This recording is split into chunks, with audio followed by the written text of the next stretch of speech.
Mr. Iwata? Mr. Iwata? Oh, wow. Yes, we're ready to start filming the Nintendo digital event for E3 2015. Okay, thank you. I will head directly to the stage.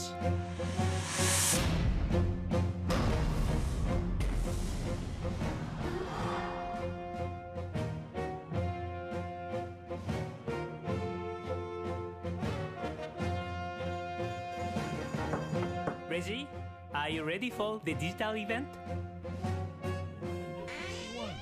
Nintendo 62, Nintendo 63, Nintendo 64.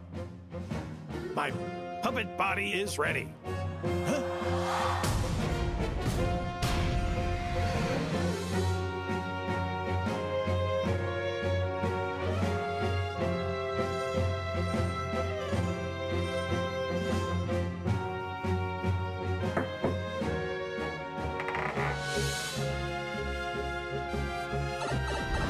I'm here.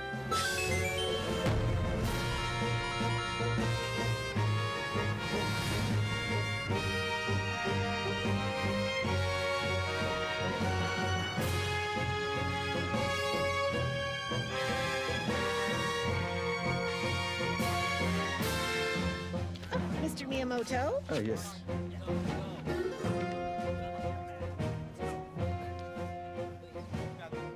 Okay, ready whenever you are, gentlemen.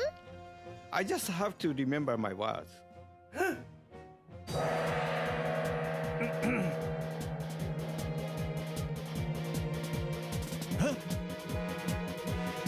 Huh? Look, look!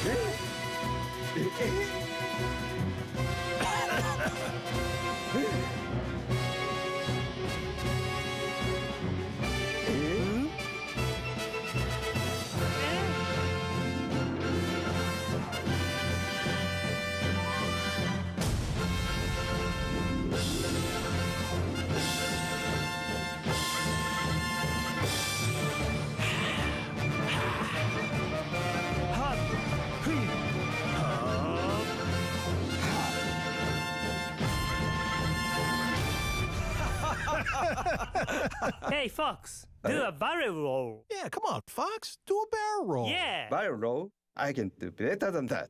Check this out.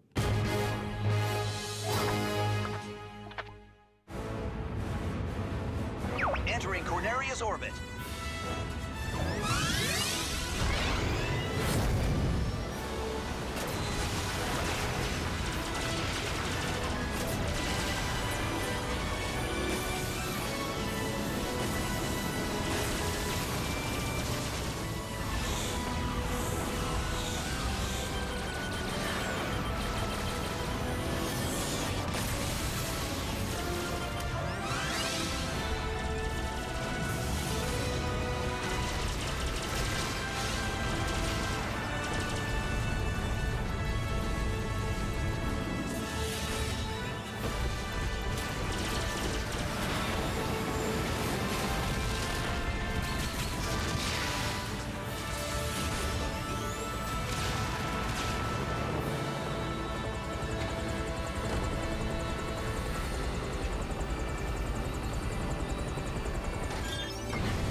Switching to all-range mode. Let's take the offensive.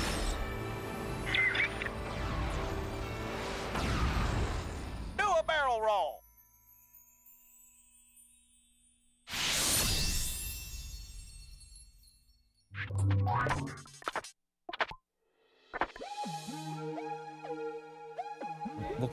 I live right by the Fushimi Inari Shrine. I've had a relation with this shrine since I was a child. Because of that, I felt that I was always protected, as if it's my guardian angel. When I was a child, there was a TV show about fighter planes called Thunderbirds. That inspired me to make a game that had cinematic elements, with each character having a distinct personality and their own drama.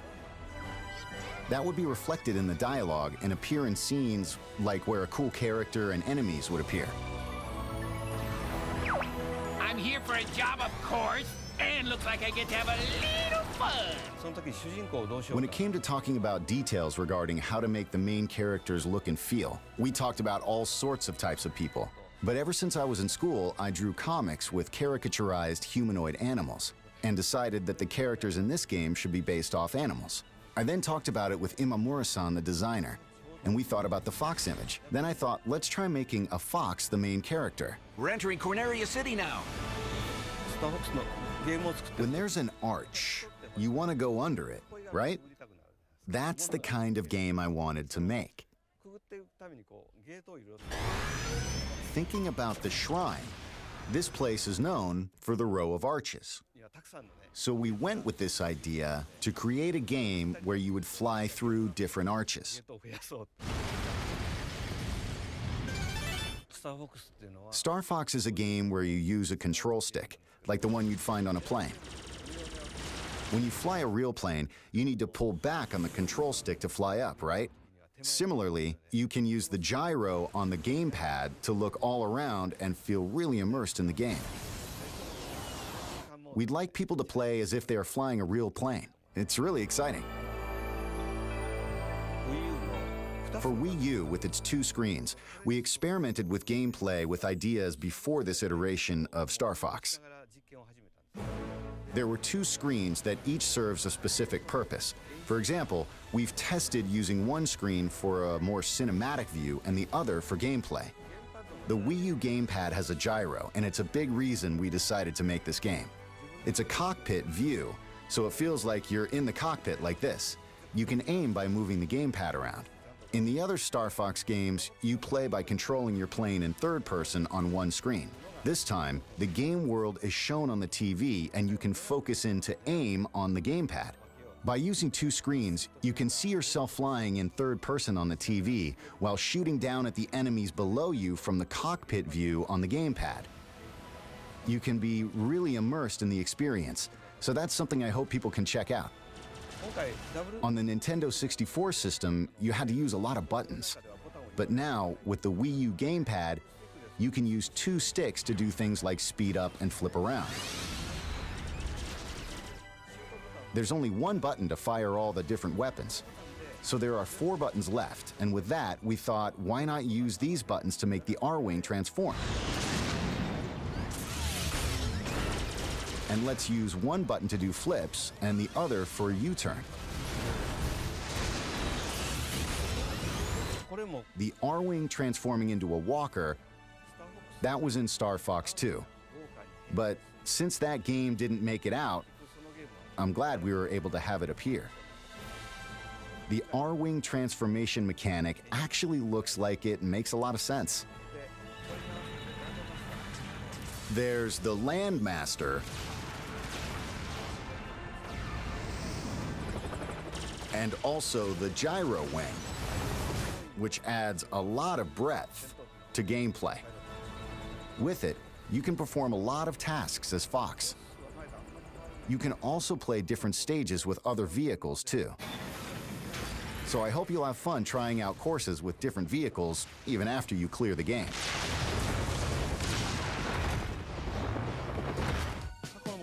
We've rebuilt the game using ideas from the past, but it's not a Part 4 or Part 5. It's not a remake either, so we named it Star Fox Zero this time. The subtitle Zero was taken from how the kanji character looks in calligraphy. Star Fox is based off of the Japanese culture that inspired me, so I wanted people around the world to see this cool kanji character in the logo. When I saw it, it reminded me of a foxtail. We wrote the character with a brush and added the logo. It looks cool.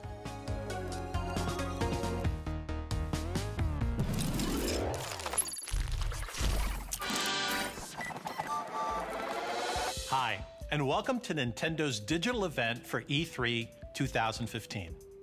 I'm Reggie Fils-Aimé, President of Nintendo of America. We began today having a little fun imagining ourselves as characters in the Star Fox universe. But that opening was more than just fun. It also represents a theme you're going to encounter consistently throughout Nintendo's experience for E3. That theme is transformation. Recently, Mr. Iwata has made several announcements on how Nintendo itself is being transformed, with expansion to Universal theme parks, mobile devices, and our new dedicated game platform, codenamed NX, which we'll tell you more about in 2016.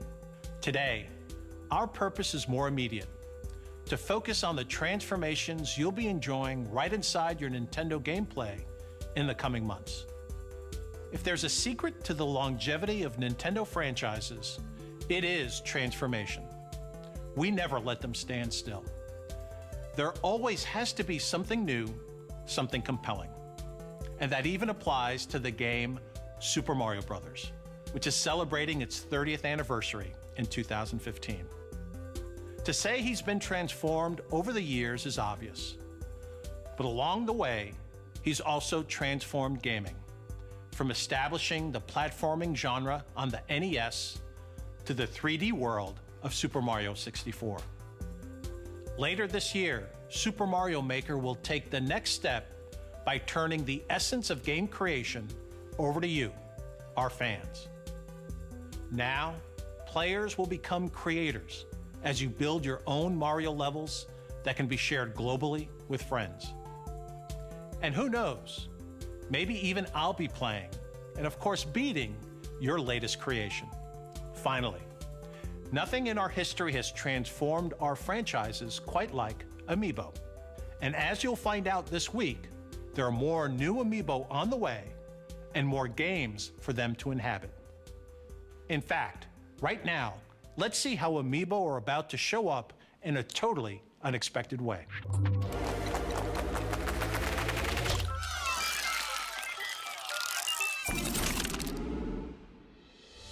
So at this year's Nintendo Digital event, the team put me right to work. So I'm pleased to be here with Karthik Bala from the Vicarious Vision studio at Activision. And Karthik, we've got some great news to share.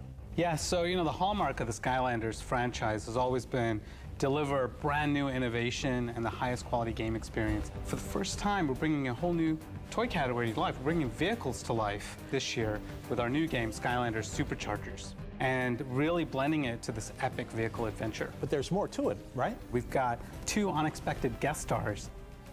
So introducing turbocharged Donkey Kong and his vehicle, the Barrel Blaster.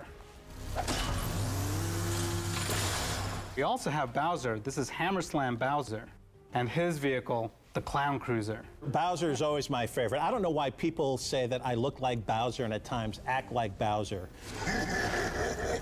As you're playing as these figures, as you have the various vehicles, what happens? So they have complete move sets and upgrade trees of powers and abilities, some of which are natural, things that you would expect, like Donkey Kong throwing barrels and Bowser slamming down his hammer, but also really unexpected moves that harken back to elements of lore within the 30 years of history of these characters.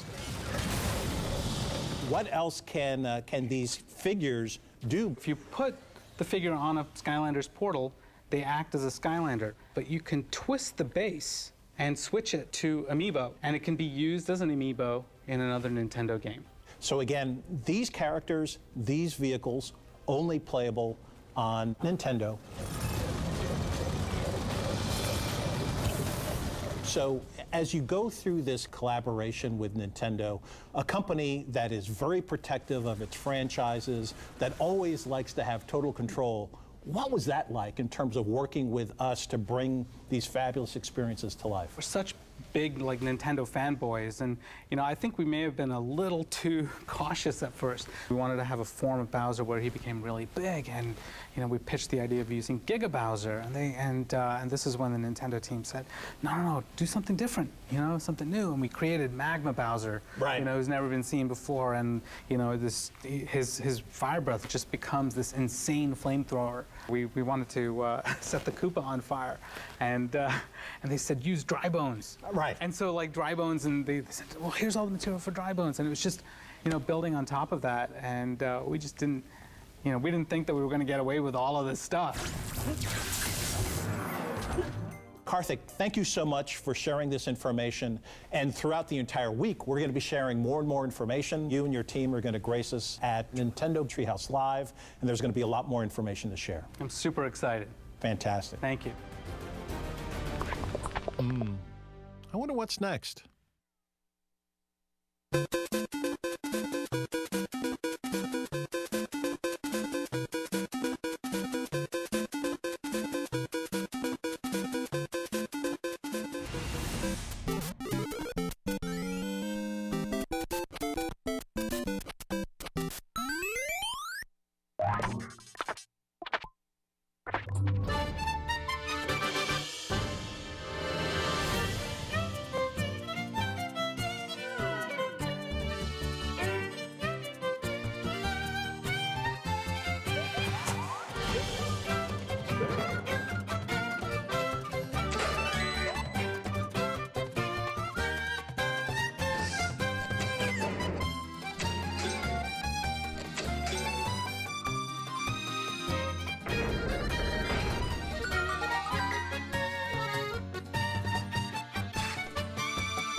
Hello, I'm Aonuma, the producer of Zelda. Today, I would like to talk about The Legend of Zelda Triforce Heroes, the latest Nintendo 3DS Zelda game. I have the game's director, Shikata, here to introduce it with me.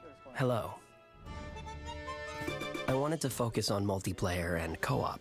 Multiplayer in past Zelda games was more competitive, much like a party game. Everyone would gather to play to see who would get the most rupees. This time, I wanted players to cooperatively enjoy more serious Legend of Zelda gameplay elements, like solving puzzles and going through dungeons. The 3D visuals of A Link Between Worlds was a great feature, especially in terms of depth. So I wanted to incorporate that into the multiplayer.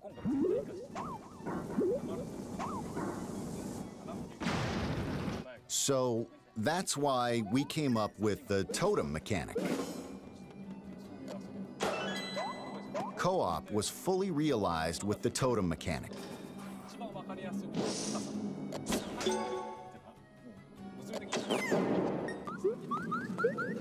You can carry your friends on your shoulders and reach higher places. A 4-player totem was too tall, so we decided 3 was the better choice.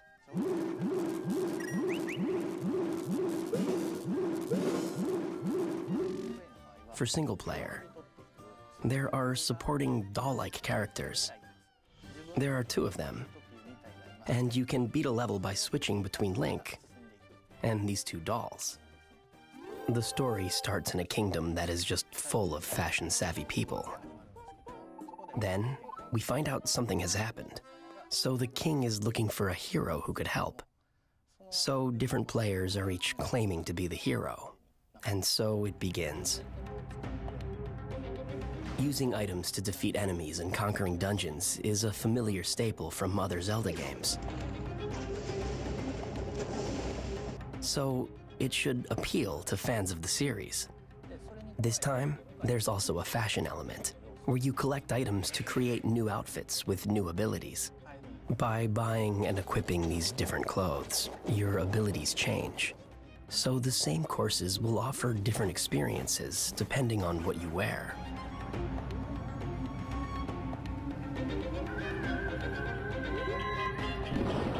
I think playing with people in online multiplayer where you can't see their reactions is fun too.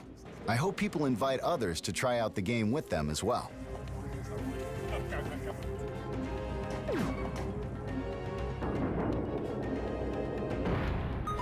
When playing in multiplayer, we frequently hear Mr. Aonuma yelling excitedly about the game. I have the loudest voice on the team.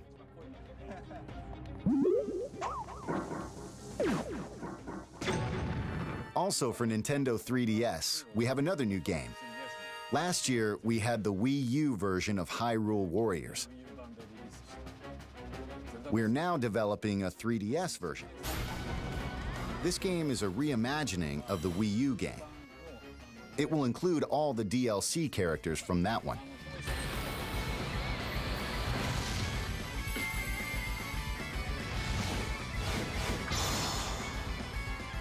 We are also adding additional characters and stages from The Legend of Zelda: The Wind Waker to expand the gameplay. Hyrule Warriors is not like the Zelda games I create. It is an experience only Koei Tecmo can really bring to life.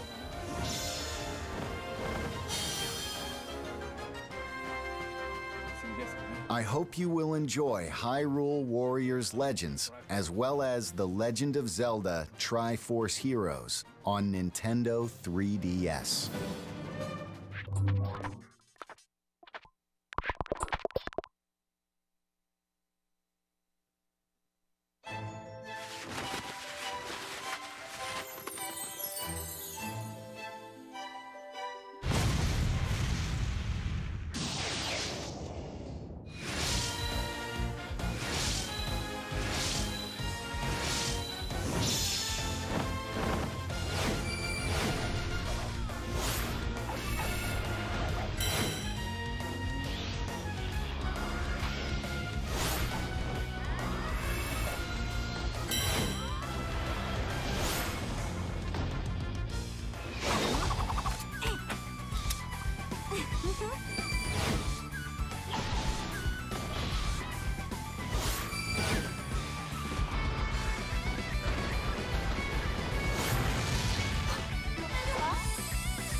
Hey.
Destined to seek life beyond the shore, just out of reach. Yet the waters ever change, flowing like time. The path is yours to try. You are my child now. Now, once and for all, no more games. To the death. Here I come! I'll show you. I won't surrender! Now pay for your betrayal! Don't look at me. Please. There is only one punishment. The sentence is death. Try to be at peace.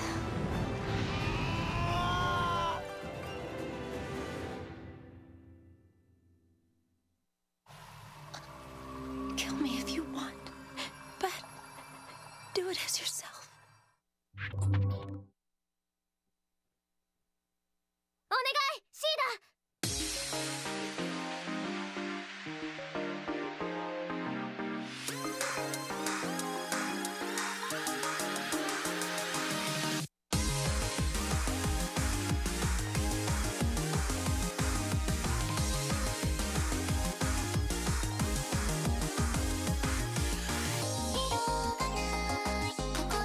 私はシーダ。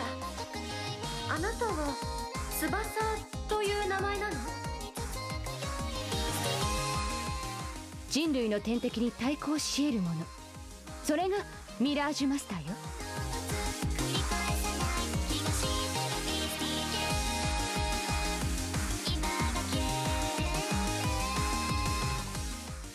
今の翼の歌声ならきっと届く。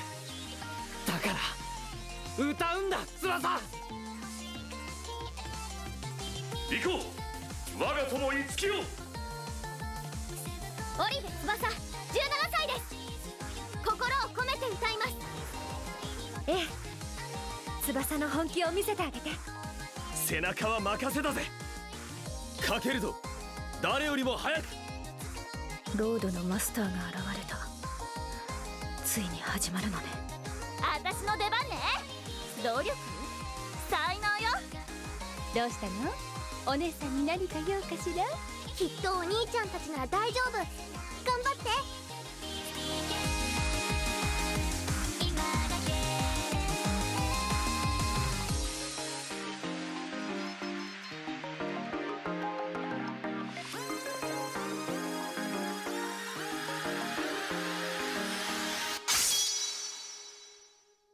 一緒に行こう、クロム。運命を超える。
Hi, I'm Emi Watanabe, and I work in software planning and development department at Nintendo, and I am a coordinator. I work with developers in making Nintendo games. I've worked on Kirby's Epic Yarn with the same developer, and I was in charge of designing Yoshi's Woolly World with Tezuka-san.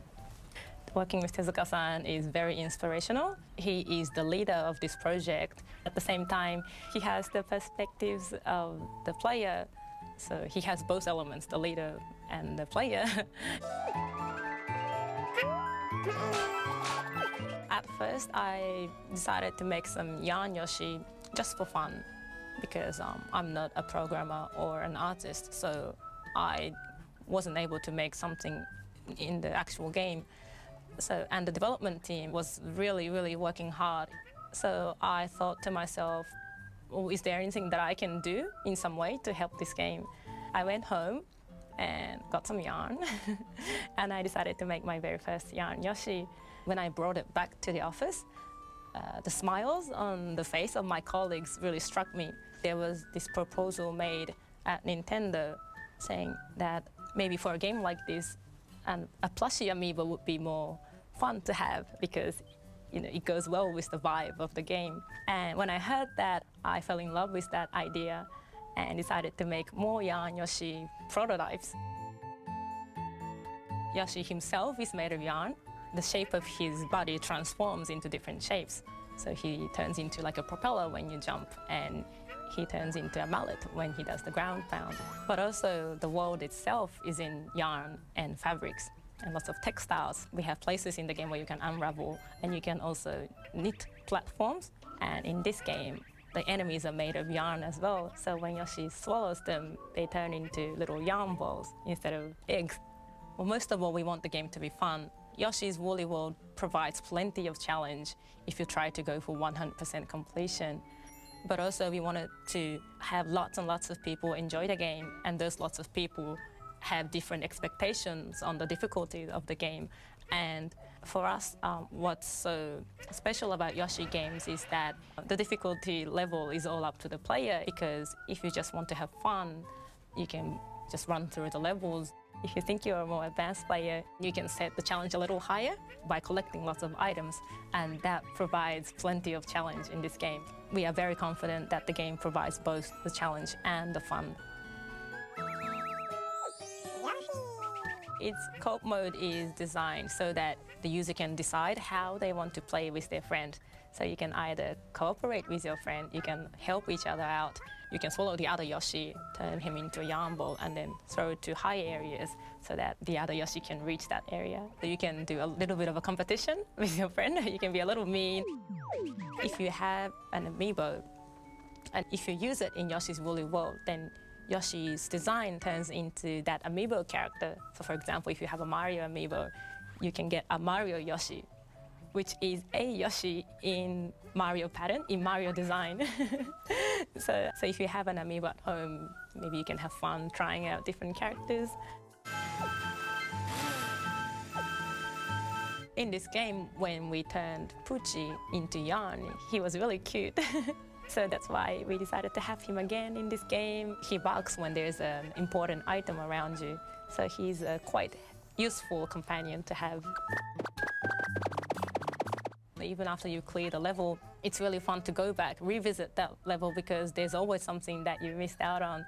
You always find something new. It would be great if you can collect all the items in one go, but that is quite challenging. So I hope people can enjoy playing the same level over and over again. Most of all, I want people to feel happy when playing this game.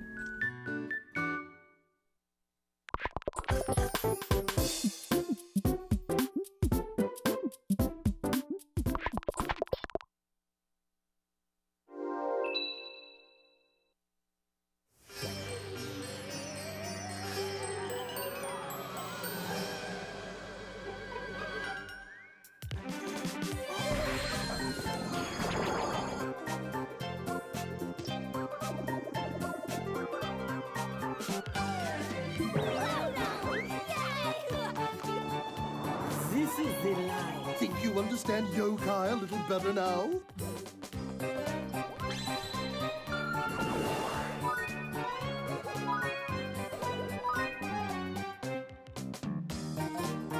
Do your thing! Summoning Charming!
We've been working together for 30 years now.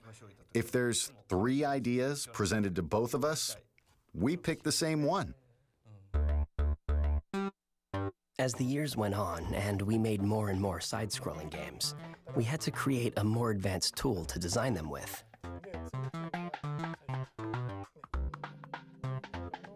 This became the basis of Super Mario Maker. The tool got so good that the more we worked with it, the more we realized we could also turn it into something everyone could enjoy. With Super Mario Maker, anytime you make an edit, you can see the results right away. This instant feedback can really help your imagination run wild. Back in the day, we had to create everything by hand. To design courses, we would actually draw them one at a time onto these sheets of graph paper. We'd then hand our drawings to the programmers, who would code them into a build. While digging up these old documents, we found this. It's very precious.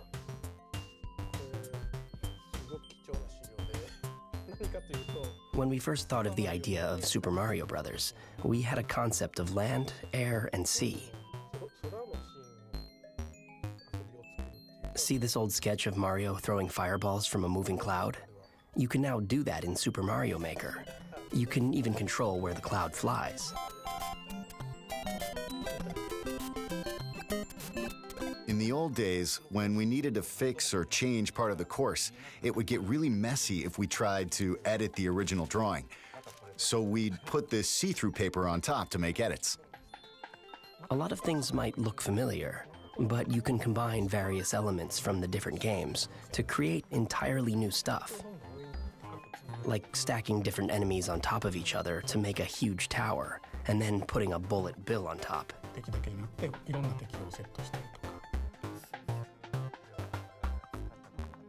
You can even put things we've never placed underwater.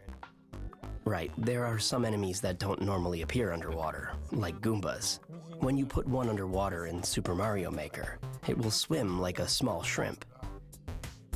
Mario can even take on the appearance of other characters. Tap a compatible amiibo, like Wii Fit Trainer, and Mario can turn into Wii Fit Trainer when he gets a mystery mushroom. It's called Costume Mario. We have a lot of these planned. To celebrate Super Mario's 30th anniversary, we're releasing an 8-bit amiibo. When you use it, your Mario in-game is going to appear a bit bigger. The amiibo itself is pretty big too, to reflect the effect in the game. There's also a Super Mario Maker booklet. The booklet has a lot of sample courses. It's really fun just looking at them, as if this is what would happen if you design the world of Mario in real life. Most times, I start by making a course I want to play, which is usually like a 2-1 or 2-2. Once that's done, we try to make it a little easier, so we move on to making 1-1. It's always like that.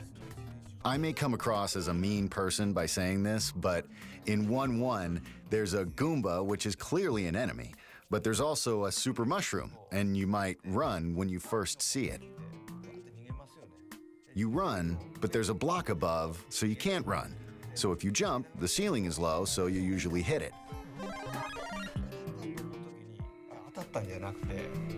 But when you do, you grow big. It's a surprise. There are stairs, but there are gaps. But the first gap has a floor, and the second one is the one you want to avoid because it's bottomless. So it's a tutorial in a sense. We put a lot of thought into those types of things. When playing a Mario game for the first time, it's a challenge to run and jump at the same time. New players usually fall into the first pit because they can't make the jump.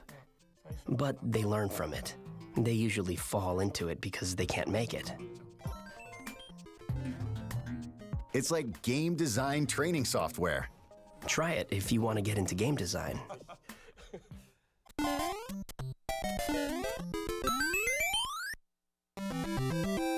With enough practice, anyone can become a good course designer.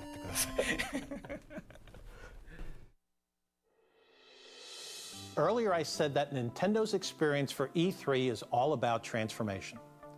And while we've given you a sneak peek of some of our games coming later in 2015, there's still much more to share. Next, Nintendo Treehouse Live at E3 begins. We'll kick off with Mr. Miyamoto and fellow developers flying through Star Fox Zero. And if you can't wait to get your hands on Super Mario Maker, the opportunity is right in front of you. On Wednesday, from 4 p.m. to 9 p.m., and Saturday from noon until 5 p.m. local time, you can walk into any of more than 100 Best Buy stores in the US and Canada and experience the game for yourself, firsthand. You can find the details of all of our activities this week at e3.nintendo.com. To close, As anyone transforms, be it a person or a company, it's good to reflect on where you've been to help guide where you go next. Over the past 30 years, more than 1 billion people around the world have played a Nintendo game. And most of them have played as gaming's biggest star, Mario. From the music, to the costumes, to the characters, Super Mario isn't just Nintendo's mascot. There's a little piece of him, and certainly memories of his adventures, inside all of us.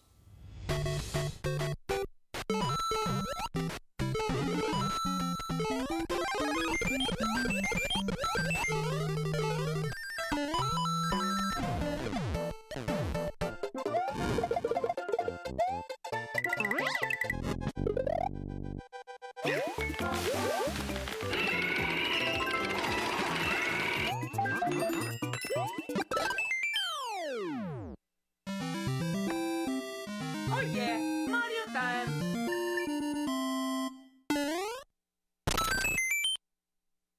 Gracias, Mario.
Now it's your turn.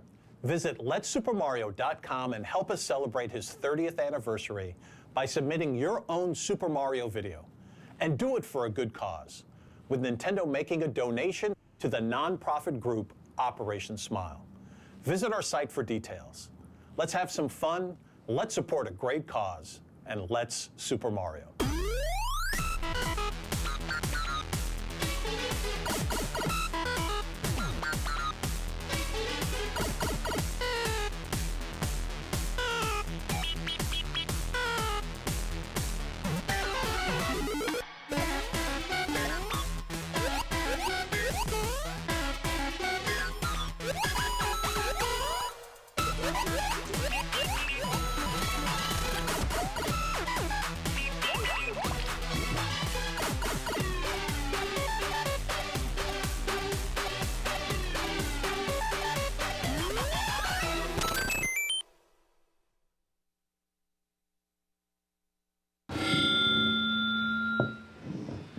Hello everyone.